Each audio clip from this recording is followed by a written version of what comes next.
What's up, First Thing First listeners? It's your boy Shay Sharp, co-host of FS1's Undisputed. I wanted to tell you about my new podcast, Club Shay Shay, where we always do something before two something. Each week, I sit down with a guest for a drink and conversation, and as host and proprietor of Club Shay Shay, I've welcomed in esteemed guests such as Snoop Dogg, Floyd Money Mayweather, LeVar Ball, Isaiah Thomas, just to mention a few. Whether I'm talking to an athlete, a musician, an actor, or a lifelong friend, Club Shay Shay is a place where people share inspiring and motivational stories about their journeys to prominence. The new episode drops every Monday on Apple Podcasts, Spotify, or wherever you get your podcasts. Subscribe to Club Shay Shay now and make sure you never miss a new episode. Now, back to First Things First. First things first, Chef Curry with the shots. Can he make what was once an improbable run at MVP? The Bucs figured out how to stop the Chiefs. Will all the other teams copy that same game plan now moving forward? Could Cam Newton be back in New England? Good Friday morning, everyone. Welcome to First Things First. I'm Jenna Wolfe alongside Nick Wright, Brendan Marshall, Kevin Wilds. Hey, KW, you want to run that back? Cam and the Patriots again next year? Yes, well, not literally run it. I would like to see more throwing, but if we have to run it back, sure. Oh, you'll throw that. Well said. But we got to start this morning in Seattle, where the seed was planted earlier in the week. Russell Wilson isn't happy. He could want out. Man of the Year, Russell Wilson. Seahawk for life, Russell Wilson. Now, anybody's guess, Russell Wilson. It's reported yesterday Seattle's gotten a bunch of calls from a number of teams, but the Seahawks reportedly not interested. So, Brandon, let's kick off this conversation like this. What is more likely week one next season? Russ is a Seahawk or Russ is playing for another team? Yeah. Jenna, I think this is the player in me. I don't want to get caught up in what ifs because this is truly guys' livelihoods on the line. You talk about Dwayne Brown, the left tackle. You talk about Bobby Wagner. You talk about even Pete Carroll. So to get in the what-if game, I think it's irresponsible. Look, if Russell Wilson is on that roster come week one, then that means Pete Carroll went to Russell Wilson, sat down, and they had a conversation. They compromised around two things. Number one, offense. And I think they're close to being on the same page there. I think I know Russ was a part of that process when it came to finding that offensive coordinator. So they're good there. The other part of the conversation is around what are you going to do in the draft? What are you going to do in free agency? How are we going to go from only spending, $22 million, $23 million on our offensive line to $52 million on our offensive line when you talk about where the great teams spend money, the Las Vegas Raiders and the New Orleans Saints. I think that's what happens if he's on that roster. You got to look at it and you got to say, look, our right guard, who is he? Our right tackle, who is he? Not, we have a plan. And if plan A falls through, what is plan B? Those are the conversations that they need to have so they can get back on track. They can get back on the same page and get back to balling. Like, I would love to see Russell Wilson there. I think we all would love to see Russell Wilson stay in Seattle, Nick. But they got to sit down. They got to have the conversation around those two things, the philosophy and then also the personnel.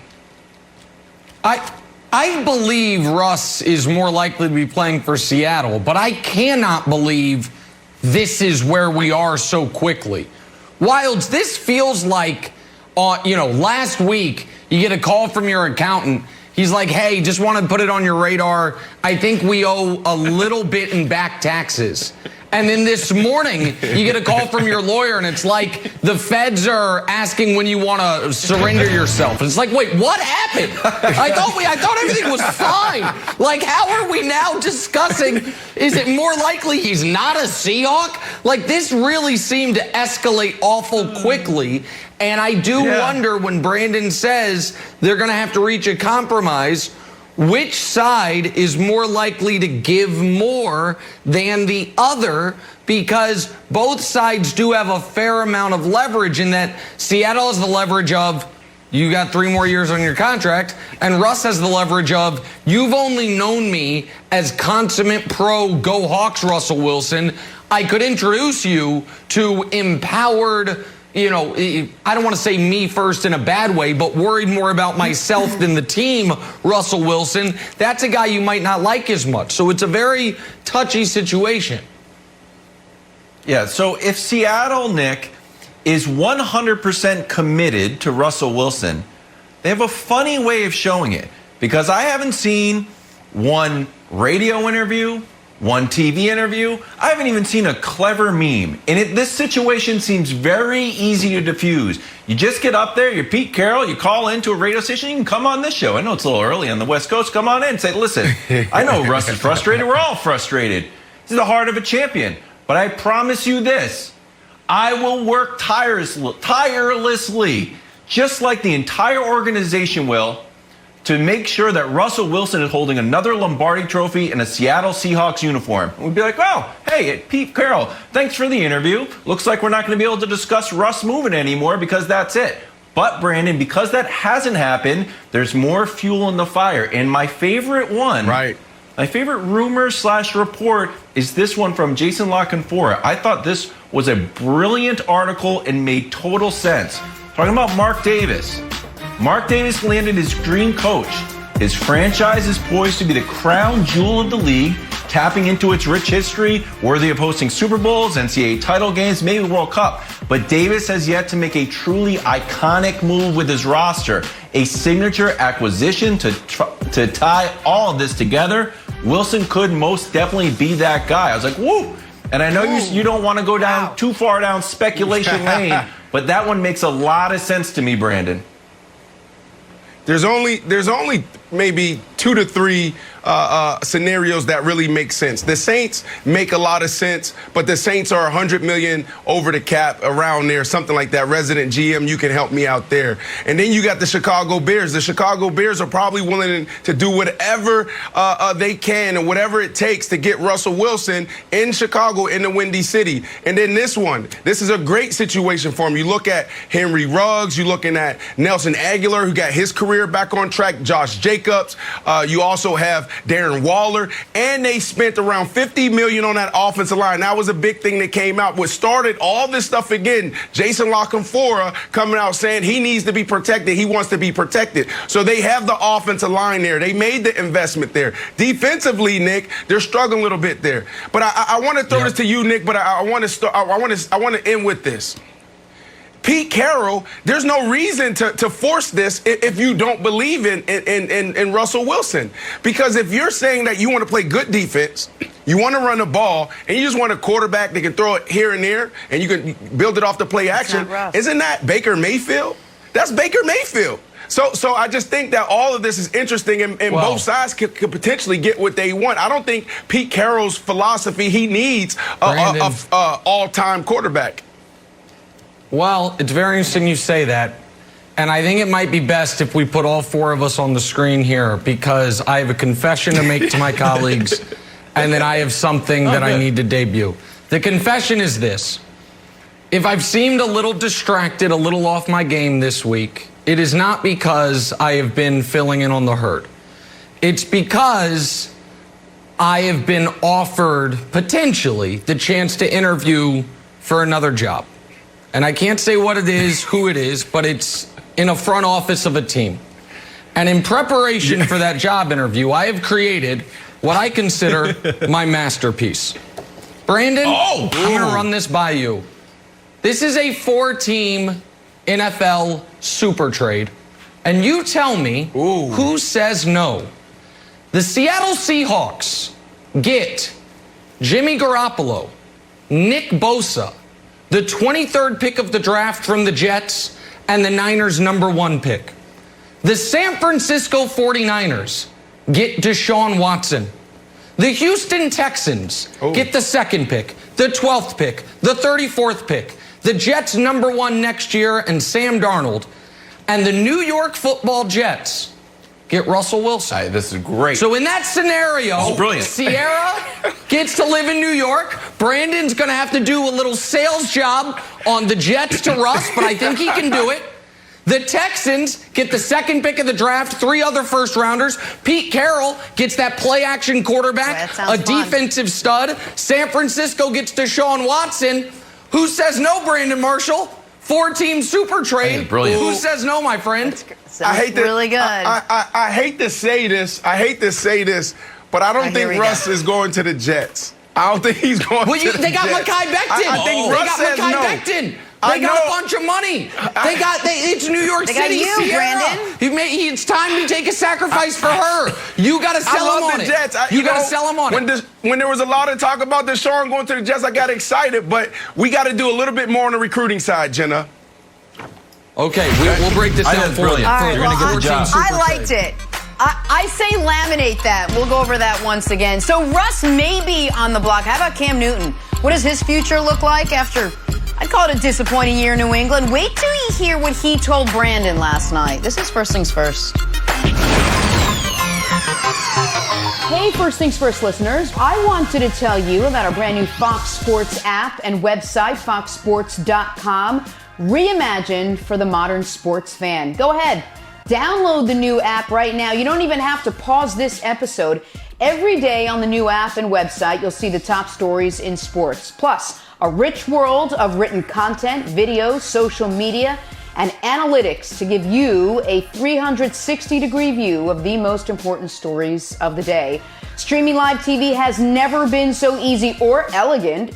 Every Fox Sports game, including all pregame and postgame shows, as well as the televised version of this show, just a click away. For the extra invested fan, we also go deep with real-time wagering lines, trending prop bets, win probability, and key player projections. So download the new Fox Sports app or visit www.foxsports.com. All right, guys. While I was home reading Harry Potter to my children last night, Brandon was hanging out with Cam Newton on his I Am Athlete podcast. We're like the same, me and you, Brandon. We lead the same lives. The hot topic for them, though, Cam's future.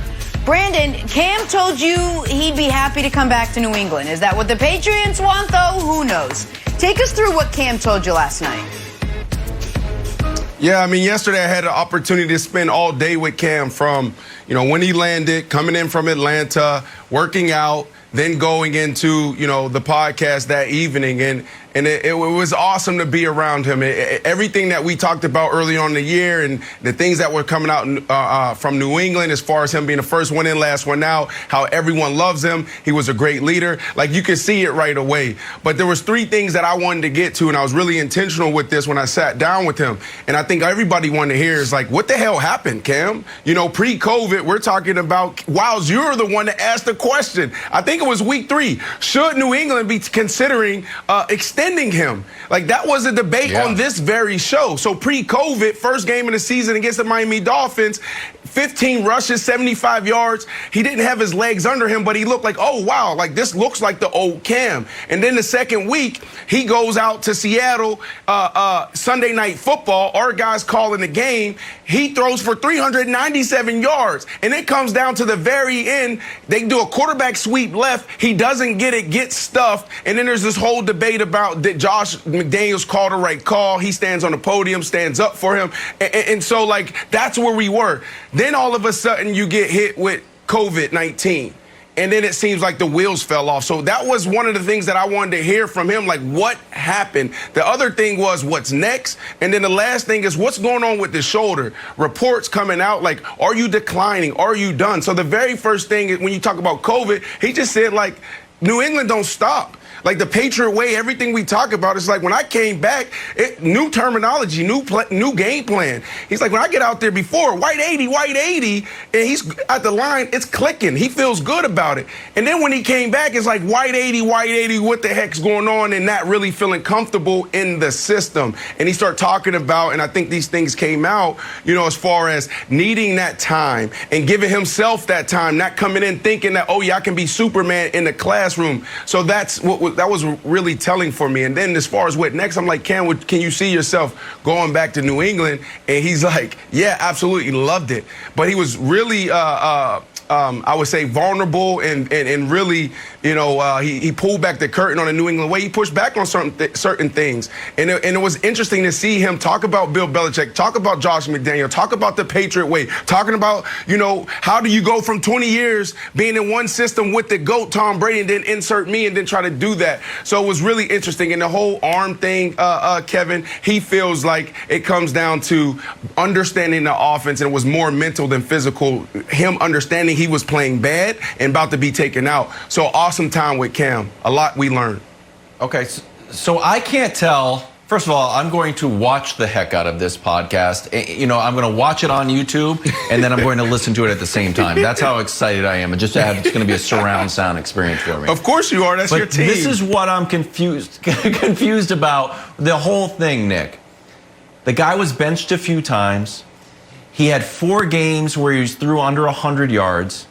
He had threw for 8 interceptions. Just for the record, that's fewer than Dak Prescott. And overall, like, I get it that he was new in the system, but like, so was Justin Herbert. They weren't running the Oregon system, and he did fine. And then the eye test wise, Nick, I got 2 issues. Sometimes the balls are just coming out and like landing on the ground. He just doesn't look great. And then other times it's like this Texans play, if we can show, it's like, oh, Cam Still's got it. I mean, granted, the throw looks a little laborious. That's what I'm confused by. So there's a lot of other options out there, quarterback wise, and it just seems I can't put a finger on it. Like, do I want Cam to be my starting quarterback? So you're our resident GM. You can make the call for me. I don't know, Wilds, that I agree with you that right now there are a lot of other options out there. Like, who are we talking about? Jimmy Garoppolo is the one everyone's going to mention. Yeah. But San Francisco's got to get another, like, a different domino has to fall first for that, right? I don't think is super excited about starting whichever quarterback you could draft 15th overall. So then who are we talking about as other options? Here is why I think Cam will be back with the Patriots, Brandon. That's the only team left he has some sweat equity with. It's the only team left. Really? He might have in this regard, I think Cam has some benefit of the doubt with New England because Belichick clearly liked him. Belichick clearly liked and respected and appreciated how he handled himself. It's why even though he would take him out of games, he would always then make him the starter for the following week. So I think his margin of error and his grace period is bigger in New England than if he goes anywhere else except for, I guess, maybe Washington, like because Ron Rivera's there. But Ron Rivera could have brought him to Washington with him last year and didn't. I don't think, Brandon, you obviously were with him. But that's why. Yes, I mean, clearly we all talked about that. But that's why, I pushed back on you when you said the only team with sweat equity, because when we talked about, going back to New England and what are the chances, he actually says, like, what opportunities did I have? I had no other options when you talk about last year going to New England. And then we talked about moving forward because there was reports like, is retirement on the table? He said, hell no.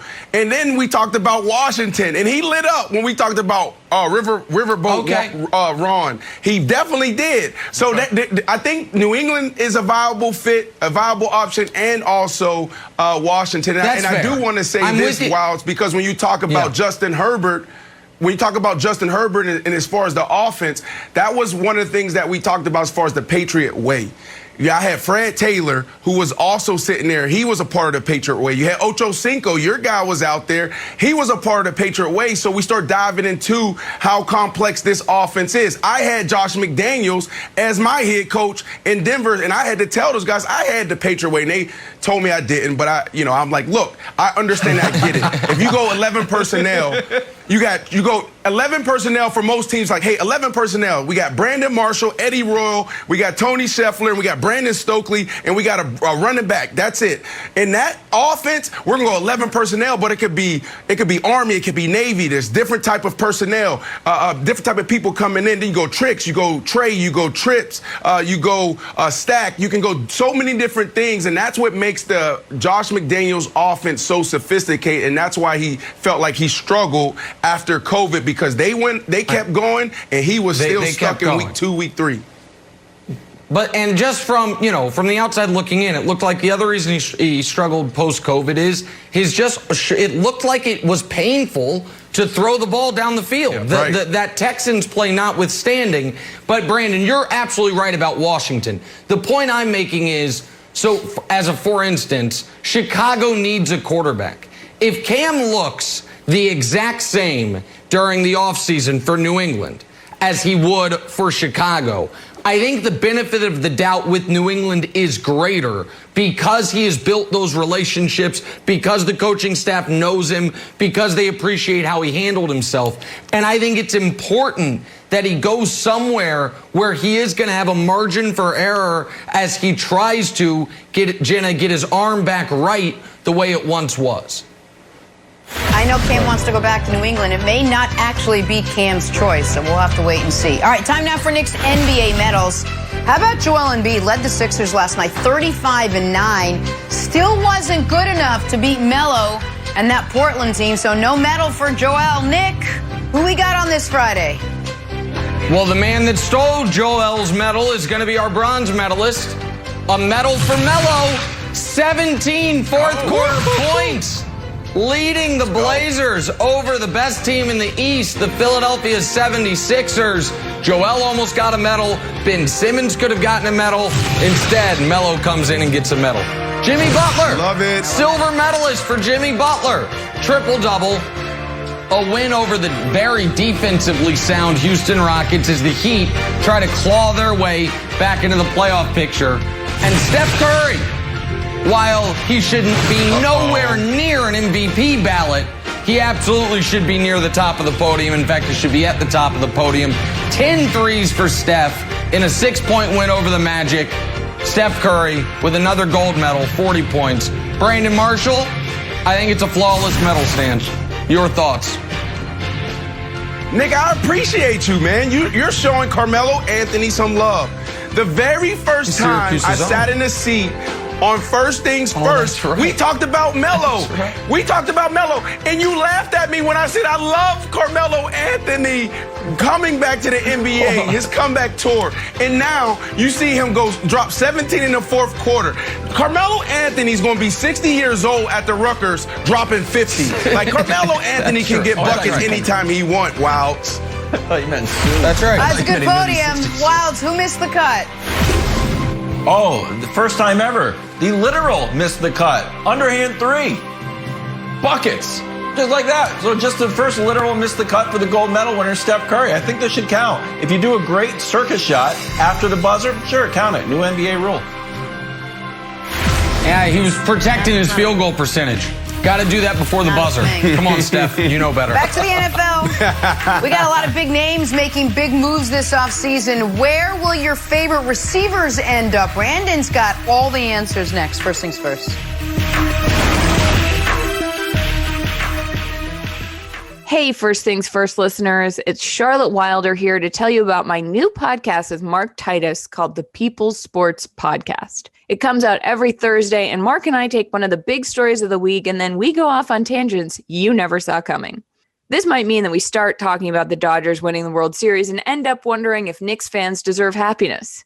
Or begin with LeBron's greatness and end up drafting our ultimate beer league softball team made up of old athletes.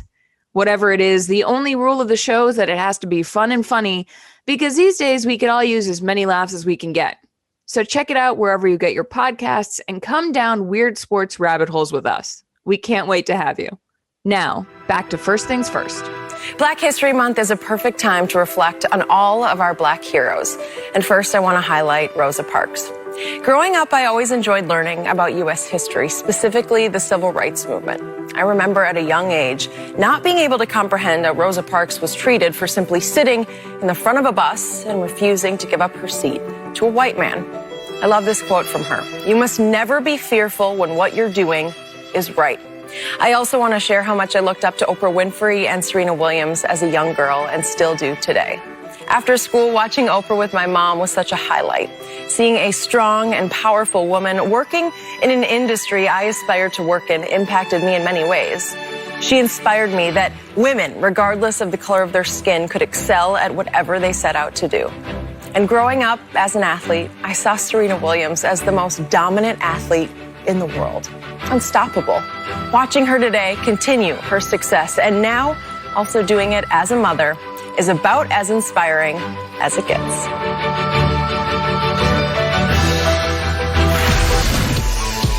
Oh, I echo that from our friend Jenny Taft. Good stuff there. All right, time now for a new segment called Brandon's Free Agent Wide Receiver Fits, or the BFAWRF. Smooth. Let's start with Allen Robinson. Says he's open to a return to the Bears, but Brandon, which team is the best fit for Allen Robinson?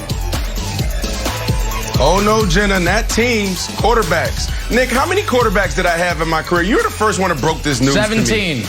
How many quarterbacks? 17 quarterbacks. 17 quarterbacks. One good This one. guy's on his way. Blake Bortles, Trubisky, Foles, Tyler Bray. Who's Tyler Bray? Chase Daniels, Chad Henne. Like, this dude needs to go find a quarterback. So my advice to Allen Robinson, wherever Deshaun Watson go, brother, you go. Call him right now. You guys get on the same page. I absolutely love this because this is a dude in Deshaun Watson that loves to extend plays. And when you have a big play receiver outside, a big dude that you can just throw the ball up to, almost like D-Hop, y'all had something like that, right? And you have a receiver, you can just throw it up, he can make the play for you. It do together. What they can do together, excuse me. So I really like this. This is the most undervalued and underappreciated wide receiver in the National Football League, Nick. Oh, sounds to me like Allen Robinson quickly approaching Brandon Marshall's 16-person top 5 wide receiver list. Keep an eye on that as the year develops. I am going to agree with you, but I am also going to agree with a disagreement. I 1,000% agree it should be about quarterback. Because you're right, going from Jacksonville to Chicago, the fact that he has had the success that he's had without ever playing a single game in his career with a good quarterback speaks to how good he is. But instead of waiting on where Deshaun's going to go, why wouldn't he just stay in the NFC North and go to Green Bay? Hey, Green Bay, make Aaron Rodgers happy. Give you a guy opposite Devontae Adams. So, Wilds, I say stay in the NFC North, go sign with Green Bay, the NFC North champions. Ooh, I love this, Brandon, because we haven't talked enough about the Deshaun Watson effect, just like we talked about the Tom Brady effect. Tom Brady goes to Tampa, all we started hearing news reports very early, other guys are going to want to come play. And next thing you know, AB's there, and Gronk is catching 2 tutties in the end zone in the Super Bowl. So I think the Deshaun Watson effect is real. The question I have, Jenna, is the timeline of it. Since Deshaun Watson doesn't necessarily control when he's going to move, I think that puts Allen Robinson in a tough spot. In a tough spot. Yep, agreed. All right, moving on to newly crowned Super Bowl champ Chris Godwin. So numbers dipped a little this year with Tampa Tom. Brandon, which team is the best fit for Godwin now? Ooh. So this is interesting. They got 2 free agents out there, right? You got Chris Godwin, you got Antonio Brown, a.k.a. AB. So the Bucs, who do you take? Do you take Chris or do you take AB? You take Chris Godwin. You do. Look, AB, he has his ring. He's going to go get some money. It's a good fit for AB. It's probably the best fit, but AB's about his money. He's going to go get paid somewhere else. You take Chris Godwin because you need to keep someone on the other side of Mike Evans. I don't know the market for him, resident GM, but what I do like is that if you keep this team together, you can potentially repeat. You can go back to back. And this dude, he had a down year. Don't forget, he played with a dang broken finger for half the year. So I think that would be better. I like what they have created throughout this year, and I want to see them continue to build on that, Nick. So stay your butt in Tampa. You may take a million, $1.5 million cut, but it's okay. You'll make it back on the back end because Tom Brady's going to get you an endorsement deal. Okay, well, an endorsement deal wouldn't even give him money for his jersey, so that would be a nice change from last season. You're right.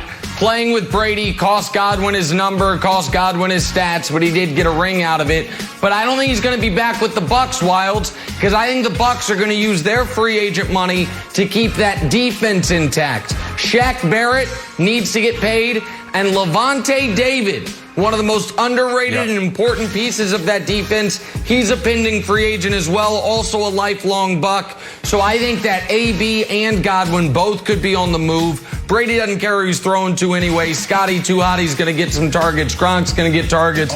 Mike Evans is a monster. So I think that I think he goes elsewhere somewhere he can wear number 12 as well, by the way. Just saying. Well, you know where you could wear number 12. 14 looks good on him. Come over to New England. We haven't retired it yet. Our buddy Bill Barnwell had him going to the Patriots. 4 years, $78 million. Felt a little rich, but of course, then the domino falls. Hall of Famer Julian Edelman will get in the slot for Tampa. So I'd like to see him in New England, but I would also like a quarterback. I'd like a lot of things. So maybe Chris Godwin to New England. That's what I'm hoping for. All right, Brandon, you mentioned AB. Antonio Brown also a pending free agent. What team's the best fit for Antonio Brown, Brandon? What did you say, Jenna? You said best fit, right? You got the resident GM going Best into the fit. cap space and what you got to do. Oh, you hear that, Nick? Best fit, brother. Okay? Stay with me right here. But anyways, look, I think the best fit is in Tampa. Okay? I do. But I got to go with the Baltimore Ravens here because I'm looking at from fit on the field and fit off the field. I think both of these guys are going to be desperate, both parties. I think that, AB, he has a nice lifestyle. You got to go get that money. So you got AB, he's going to chase the bread, and the Ravens will be desperate to pay him because nobody wants to go there because of how they approach offense. They want to run the ball, and they want to run again, and they want to run a little bit more. So why would a wide receiver go here? So now you got AB out there, just got back into the NFL. He's excited to be back, and he also wants his money. So they have to give him the money. They will overpay in this situation, resident GM. And that's it. By the way, this one I agree with 1,000%. And while he's a down the field threat, he's also exceptional at those choice routes, those intermediate routes where Lamar can excel throwing the football, but he's only been throwing it to tight ends on those routes in his young NFL career. So I love this fit for every reason Brandon just mentioned. I think that it's a need for both teams. AB's cousin is obviously already there. So for all those reasons, I like this one the most of all the ones so far, Wilds. Okay, so here's the weird thing of why I'm not sold on this. Out of all the players on the Bucs, it feels like Tom Brady, outside of Gronk, Tom Brady's got the best relationship with AB. It's like, so maybe he's going to say, like, you know what, AB, you got a ring, go get your money. But I could see Tom Brady going to the GM and Arians and saying, like, hey, I still want this guy. It's the same reason I brought him to New England and I brought him down here. I've got a special connection with him, and we didn't really hit our potential, even though we won a ring. He only had a handful of touchdowns, missed a lot, half the games. So I could see Tom Brady going to the mattresses to keep AB in Tampa. You don't want him back in New England? Arians will be like, I gave it to him once. I'm not doing it twice. On to Kenny Golladay now. Only played 5 games this year. Went over 1,000 yards each of the last 2 seasons. So, Brandon, which team is the best fit for Kenny? Oh, man, Nick, so you spent time in Houston, a lot of time in Houston covering those teams closely. Yep. Do you remember Gary Kubiak and Andre Johnson? Of course. Remember those days? Yeah, of course. 1,500 here. He was Mr. 1,500.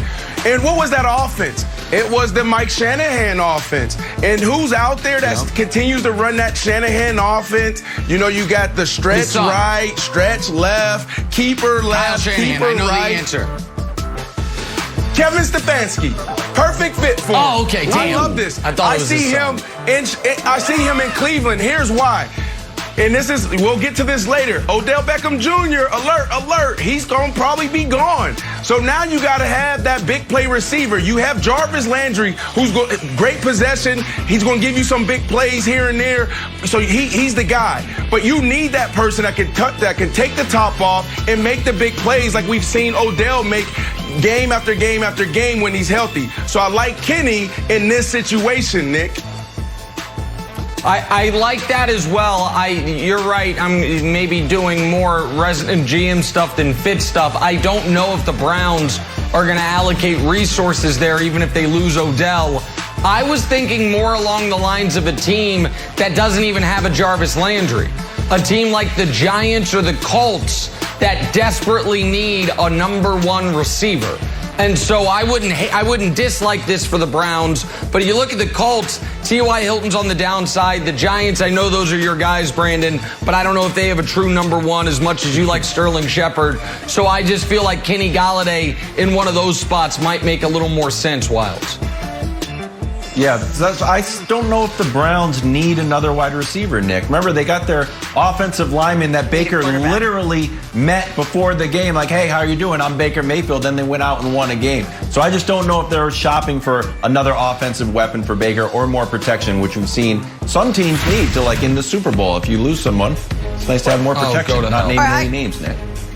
I got a question for you. If Kenny G's going to Cleveland, then that means, like Brandon, you hinted at, they could possibly be moving on from OBJ. There's a lot of rumors swirling that Odell could be traded, specifically that he could be traded down to Tampa with Tom. So, Brandon, a little bonus round here. Where's the best trade destination for Odell Beckham Jr.? Ooh, this organization have wasted this player's time. This organization continues to make the wrong decisions in the draft. This organization continues to make the wrong decision in free agency. If I'm the Green Bay Packers, I'm doing everything I can to get this kid there. You have 1 year to get it done. You wasted so much time of Aaron Rodgers' time. You wasted his career. Y'all should have 2, 3, 4 Super Bowls right now. You don't. Go get this kid and it's lights out. But, Nick, I do like where you were going earlier this week with him potentially going to KC. If I'm Odell, you got to go play with a legendary quarterback. Get your career back on track. You got to go to Aaron Rodgers. I love that. But, Nick, I do like, potentially him in KC. Yeah. I heard you talking about it. I think KC would have been in the market for him if their offensive line didn't get decimated in the Super Bowl. Now I think they're going to spend all their resources there. Not only is this right, Brandon, and I want to be clear and careful how I say this. Odell plans and wants to remain with the Browns. But if he were traded, Green Bay is at the very, very, very top of that list. If someone were to ask him, like, hey, you're being traded, where do you want to go? Green Bay would be, he wouldn't say I want to be traded, but he would say, well, okay, you're trading me. It's definite you're trading me. Okay, Green Bay is the number one choice. So are you trying to tell us something without telling us something, Nick? Are you trying to tell us something without telling us something, Nick? Nope. Okay. I'm just telling you what I'm telling you. Okay. So you know what I think could push this over, Jenna? Got to get the Aaron Rodgers, subtext coming back. Like, just start liking OBJ on Instagram. Like, oh, that's a nice picture. We know that Aaron Rodgers has to be a little bit sly. Show up on Pat McAfee. Oh, who's the special guest? Oh, it's Odell. Oh, we're doing like a little combo interview. Hey, how are you doing? Good. Start connecting the dots. Yep. Hey, Jenna. They don't do good with their first round picks. Just give it to Odell. Give it to Cleveland for Odell. That's right. Smart. That's right. Just finish it right there. No, Cleveland needs a quarterback. Maybe they'll get the Rodgers rate for Odell. Who knows? Take a turn. Busy night in the NBA. Is Steph Curry making a case for MVP after another 40-point night? Guess who says I don't think so on our panel? Nick Wright has got something to say about that. It's next. It's First Things First. Jenna, did you say Cleveland needs a quarterback? I think it's time to abandon. Back here, First Things First, time to run the fast break with Chris Broussard. We're talking Steph and the Warriors. Man, he had himself a night. Dropped 40 on the Magic in a win. Hey, Broussard, Steph's been on a tear. Is it good enough for legit MVP consideration? It is an incredible tear, Jenna. 37 points, 51% shooting from three, 57% overall in February. That's about 6 games. He's playing terrifically, but it's going to come down to wins for them. Right now, he's definitely behind LeBron and Joel Embiid.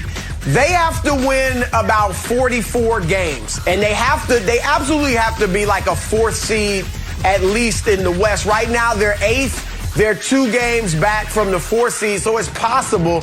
But they got to win about 44, and they're on pace to win 39. I say 44 because that's the equivalent of a 50-game win season in 82 games.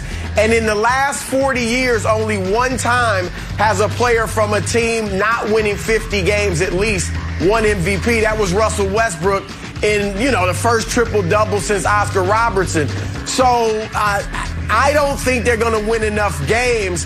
But if they do, and if AD really is a problem with his Achilles injury, and LeBron, the Lakers come back to the pack a bit, and Joel Embiid and Kawhi Leonard miss too many games, then, Steph's chances improve greatly.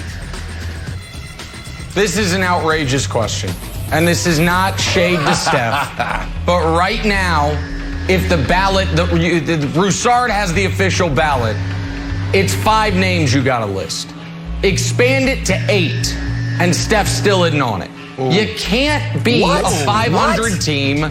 You cannot be a 500 team and be an MVP candidate. That's the rules. Right. And by the way, Steph benefited from this. Broussard, when Steph won his first MVP, do you know what his numbers were? 24 points 23 per game, and 8 or 4 7 rebounds and 7 assists. Exactly right. So why'd he win it? Because they were the best team in basketball. It didn't matter his numbers weren't overwhelming. It was because he was the best player on the best team. You can't win the MVP from the 7 seed. So right now, this is not a discussion, Brandon. It doesn't exist. Chris, do you want me to gracefully bow out? Do you want to respond to this, or do you want me to go? What do you want, Chris? Yeah, I mean, to say 8 players, first of all, a lot of teams aren't having great seasons record-wise. Remember, it is a lot more jumbled. I agree with you. If they're the 7th seed, he's not going to win the MVP. Where I disagree is that he'd be 8th or 9th on your list. He is playing so well, and so his game is so dynamic that people are going to take that into consideration. Again, he can't win it this low. I'm just saying if they got to the 4th seed and LeBron's Lakers without AD come back to the pack record-wise, then he's got a shot. That's all I'm saying. But 8th, 9th? Yeah, listen, you guys are basically saying the same thing. But your take, Nick, just like, oh, he absolutely shouldn't be a part of the discussion. He won't even make the top 8. That's just ridiculous. Look, I share the same sentiment that you do, Chris, as Chris, right? Like, he should be praised for this. The biggest question mark around Steph Curry was, well, KD's no longer there. Klay Thompson goes down. Can he carry this team? And he's shown us that he can. He should be praised for it. But I am with Nick. If you're sitting there at the 8th seed, you can't win MVP. One guy has done that. You already said his name, Chris, and that is Russell Westbrook, who averaged a triple-double. Off the top of my head, very quickly, LeBron, Embiid, Jokic, Kawhi, there you go. Kevin Durant. Jokic, their record is much better. What? Oh, Kyrie. Wait just a moment. I said off the top of my head, Giannis, and you know what? Let's throw in Donovan Mitchell because they're 20-5. Yeah. There's 7 guys. That's 7 guys. Go ahead, Jenna. Give me a break. You don't want to put respect on Kyrie? But does anyone look like they're having more fun than Steph right now? I'll just say that. How about this, guys? 2021 Carmelo Anthony pulling a 2010 Carmelo Anthony last night. 17 fourth-quarter points. Portland beats the Sixers. Broussard, you surprised the Sixers let Melo go off like that in the 4th? No, I'm not, because Melo has been hot. If you look at it, in 4 of his last 5 games, he scored over 20 points, including a week ago when he put 22 on the Sixers in a win without C.J. McCollum and Damian Lillard. So Portland's a strange matchup, obviously, for Philadelphia. And for a guy like Melo, outside of LeBron James, guys his age, they can't do it every night, but every so often they can turn back the clock. So it wasn't surprising to see Melo do this. Good for him. I'm happy for him. He's a Syracuse guy like myself. He brought Syracuse our only championship. He's the greatest Olympian ever. And Brandon, he is proving you right and a lot of GMs wrong in that the discussion a year and a half ago was, is his career over? Should he be out of the league? And the fact that he's able to do this, even if it's not on a night-in, night-out basis, Brandon's pretty remarkable. Right. Water. That's what you need to say when you talk about Carmelo Anthony. Look, he's going to be 50 years old, 60 years old, playing in the Rutgers and still dropping 50, 60 points. Like, when you can get buckets, you can get buckets anytime. I don't need to hear your stats, Chris, on Melo. We know who Melo is. He's one of the greatest scorers the game has ever seen. So I love this, and I'm not surprised. Wow. Okay, every morning when I talk to our researcher, Dusty, I say, hey, Dusty, how are you? And he says, hi, Kevin. friendly reminder that the starting 5 of the Sixers now 14-1. I said, well, Dusty, tough day. He's like, well, did you know that Seth Curry is 50-50-100, yet to miss a free throw? So keep an eye on that. Those are the 2 stats that Dusty keeps on telling me every morning. So although this is a Carmelo question, in our mind, it's a Sixers question. I think Dusty needs a seat at the table. One of these days, we got to give Dusty a seat at the table. So the Lakers now. That's Anthony Davis. No. Anthony Davis. He's been out the last 2 games. He's got that Achilles tendonitis. Said he's been feeling pain in that calf the last couple of weeks. Makes me nervous to hear that. Broussard, how serious is AD's Achilles injury for the Lakers' chances of repeating? They need him. Oh, it's as serious as it gets. Now, the injury apparently isn't that serious. They didn't do an MRI. They did an ultrasound. That's a good sign that they didn't feel like they needed to do an MRI. But look, you cannot play around with this. Be as cautious as you need to be. I don't care how long you need to sit him out. You know, it seems like he's not going to sit out that long. But I would just do whatever I needed to do to get him right, because the Lakers, as great as LeBron is playing, have no chance of winning the championship if AD can't play. Defense is huge for them, and while he's down offensively, his defense has been tremendous. They need AD to win it all. Absolutely. All right, well, I would pump the brakes a bit on no chance. No chance is a bit strong, but they go from overwhelming consensus, massive favorites to like the 4th most likely team to win the title if AD were to be out. So what do, Wilds? You sit him out. You sit him out as long as he needs until that is 100%. Why do you have the luxury of doing that? Because you have the most durable, reliable, best athlete ever to take on the workload in year 18. If he needs to be out until March, no problem, because if he's healthy in the playoffs, the Lakers are going to roll to their 2nd straight title. That's all they need to worry about right now.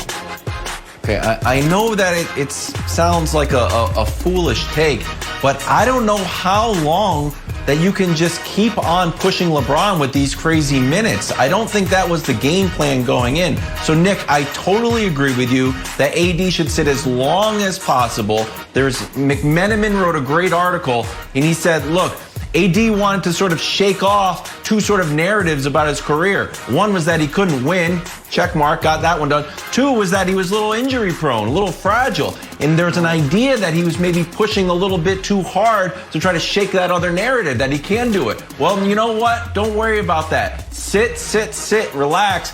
But unlike Nick, who I am a little bit worried if you have to keep on playing LeBron near 40 minutes just to sort of but that's only an overtime game at the top of the West. That's only overtime games. LeBron's minutes are fine. I want LeBron playing less, not more. Hey guys, Kevin Durant played a little defense last night, defending his buddy Kyrie, saying on his podcast, quote, Kyrie's gonna play a nice, efficient game this year, all that other expletive. I was never concerned with that. Broussard, what is he talking about here? What do you make of KD's comments?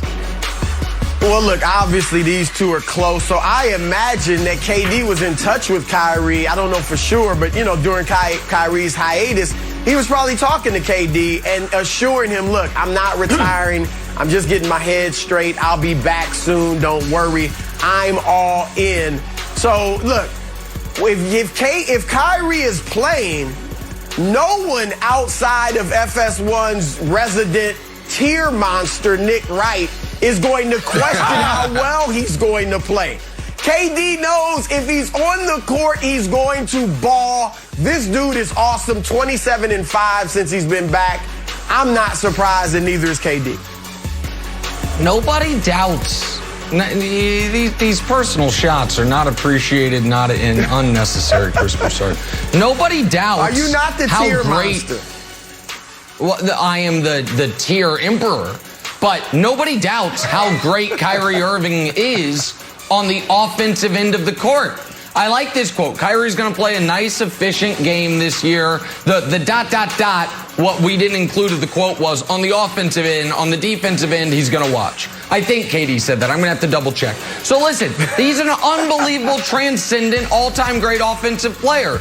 To go with 2 of his teammates, James Harden and Kevin Durant, who are both that. I do think, Brandon, the bigger story here is Kevin Durant seems satisfied and unconcerned that Kyrie could take another leave of absence, because the Nets can't have him take another leave of absence now that the depth is gone post-Harden trade.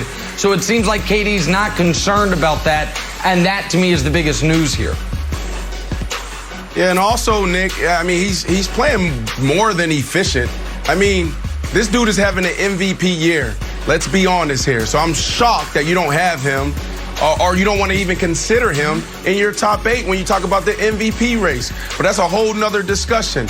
Look, I'm not surprised by this. It makes sense to me. And the reason why, like, you go to the Celtics, a young team, they're impressionable. So those idiosyncrasies that you may have off the field, off the court, affects you on the court. So that's why it didn't work out there. Now, you take a veteran team, DeAndre Jordan, you got the Beard, you got KD, those idiosyncrasies, that become bonding moments for you. The whole earth is flat, the saging, the walking sticks, those are things that we'll throw up on the screen in our team meeting and laugh about, and we all come together. So I'm not surprised by this, because I understand the dynamic of the locker room and the maturation of young athletes being impressionable to guys walking into their own. So I get this. All right.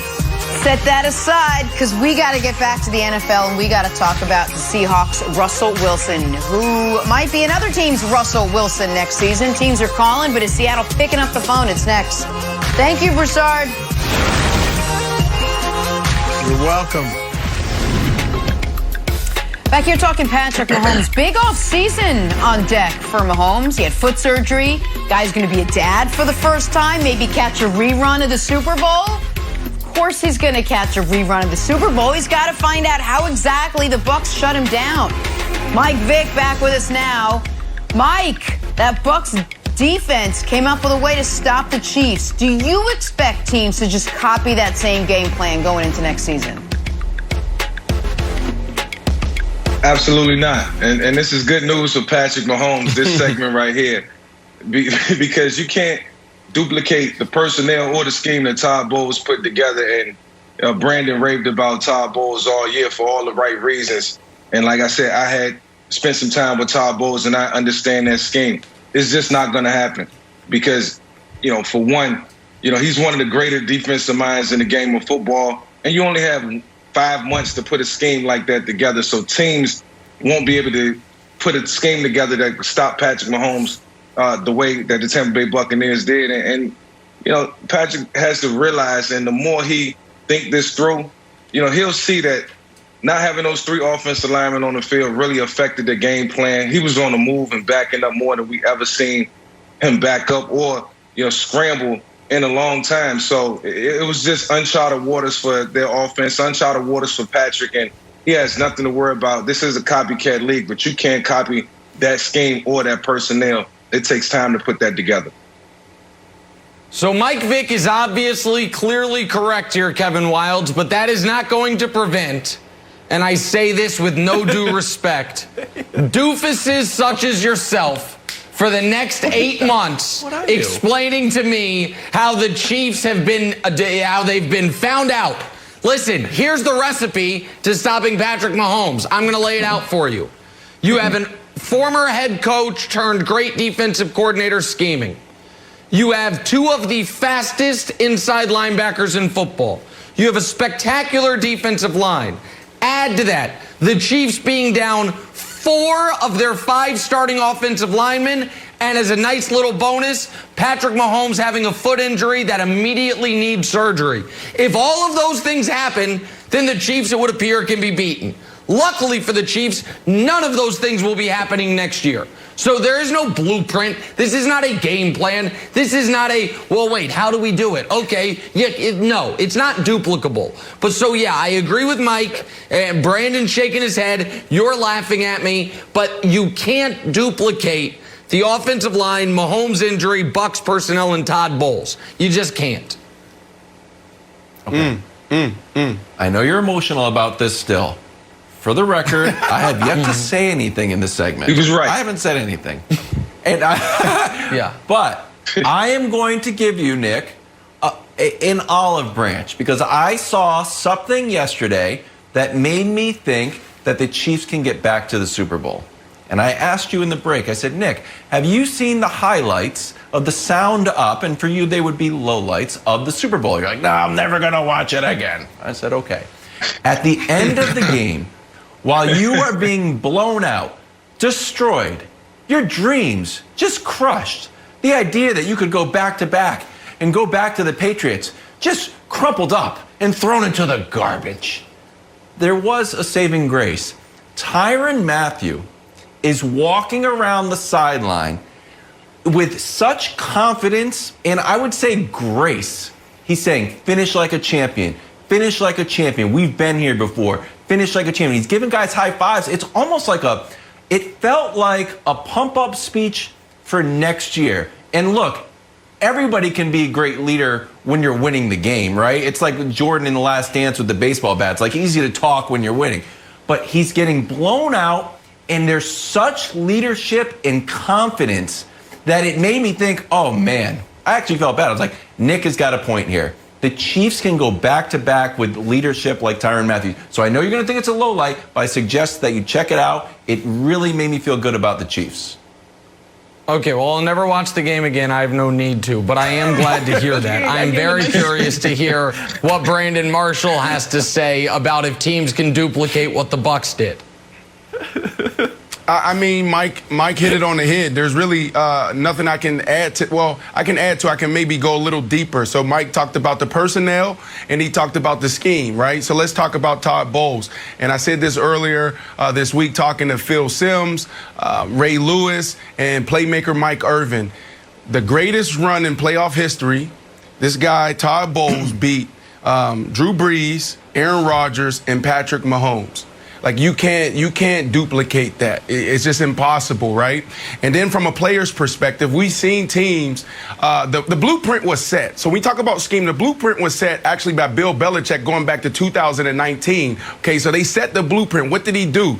He rushed forward and he played soft zone. Who actually built off of that? The Las Vegas Raiders. That's how they beat them this year. Who tried to do it again? The Buffalo Bills, but they didn't have the personnel. What do we mean by the personnel? Devontae David, right? Look at him. You got to understand, you got to have guys with high football IQ when you play zone. It can't just be, this is cover 3, I'm dropping to the numbers, and I got curl to flat. You got to understand when the number 2 goes to the flat, now number 1 becomes your guy. You can't just sit on the numbers. You got to actually go and absorb that guy. So the Buffalo Bills had the perfect defense, but they didn't have the personnel. So you had Patrick Mahomes just out there picking apart these guys. So it's going to be hard for teams to do that. Now, what was surprising is Todd Bowles and his defense, they actually stopped Patrick Mahomes. That's damn near impossible. But there are teams, Nick, and this is where you guys got to be nervous. There's teams out there that can slow you guys down. We know Patrick Mahomes can go out there and score 40 points a game. But if you can hold them to 20, now you're giving your offense a chance. Now you're going to be in a game in the fourth quarter. So what you'll see, the guys like the Miami Dolphins, you got guys like the Las Vegas Raiders, you got other teams out there that can go out there and slow them down and giving their offense an opportunity to win it in the fourth. So they shouldn't be scared, but they definitely should be, thinking twice about how they look at these teams. Just watch the game again, Nick, one time. Plenty of big-name receivers on the market going into next season. Brandon will tell you which place fits which face next. First things first. Uh-oh. Back here talking the Great American Race. We are just 2 days away from the start of the NASCAR season. Coverage starts Sunday, 1 Eastern on Fox. Fox Bet Sportsbook, guys, has Denny Hamlin as the odds-on favorite. If you're looking to wager here, you can make history as the first back-to-back-to-back winner ever. But I don't know. Nick, you're usually pretty good at this stuff. Who you got winning the Daytona 500? I'm going with my heart. No analysis here. I'm rooting for Bubba. It'll be the first time in my life I've rooted for Michael Jordan, so that'll be a nice change. Bubba Wallace, great podcast with Shannon Sharp. Great story. I'm rooting for Bubba. I'll pick Bubba, Brandon. Look, a couple years ago, my Uncle Clinton, he was like, Brandon, you got to go to Daytona. Can you get us tickets? Can you get us tickets? I said, what? I'm not going to go watch cars go round and round and round. And then I ended up going. And I fell in love with this sport. And there was one driver that gave me all access, and that was Rowdy. I'm a big Kyle Busch fan. And look, last year he could have won it until the engine failed out. So pit crew, get the job done so our guy can be standing there with the confetti coming down. I'm going with Rowdy.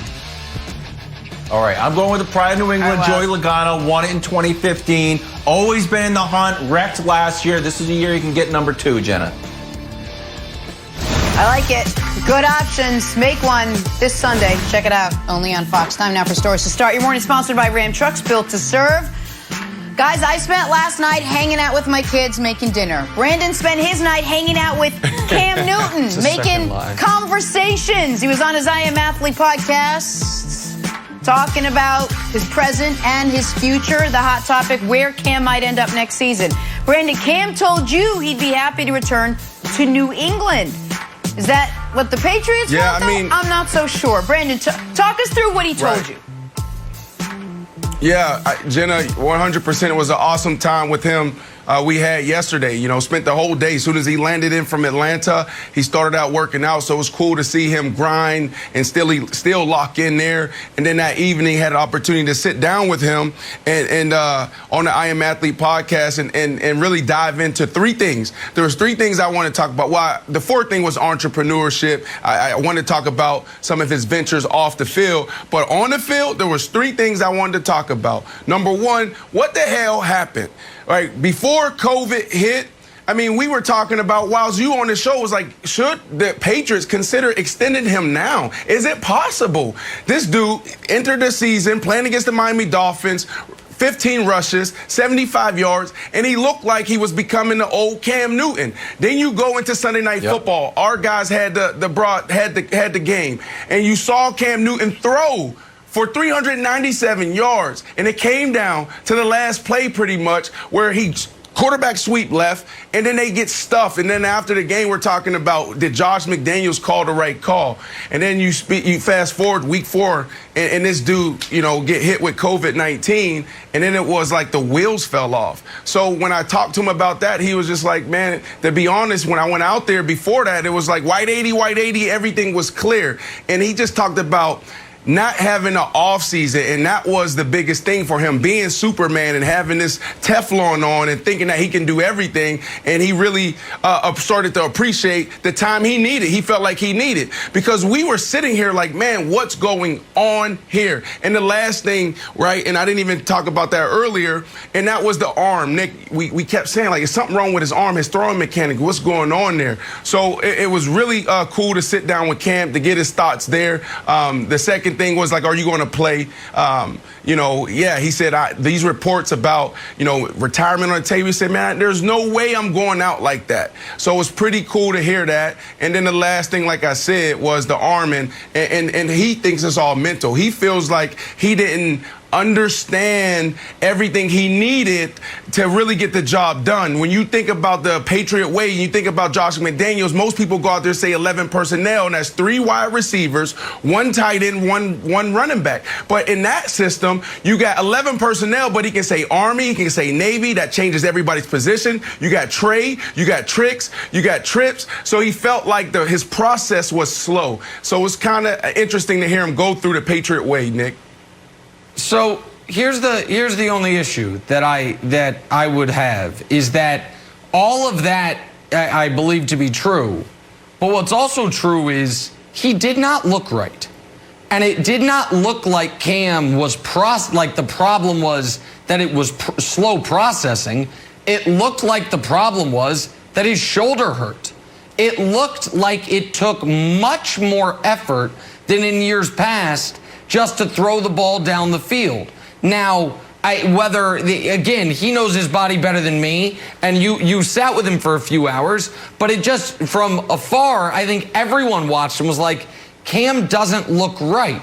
Now, does that mean he can't be back with the Patriots? Absolutely not, because Wilds, right now, taking a flyer for year 2 of Cam is actually their best option.